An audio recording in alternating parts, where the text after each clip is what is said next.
Kaya para kung kilala nga lampia kita bang kanibon dili.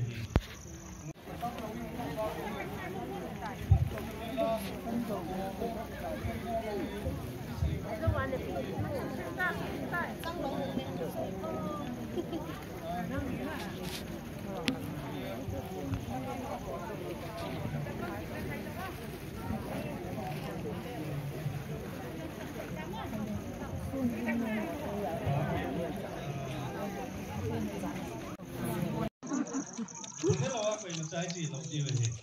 Cùi hăng lăng cùi trái gì lộc này? Kami hình số cái gì? Hoàng sa ham pin số nghiến. Số thì giật cái sẹp tạ hết lộc. Này khói.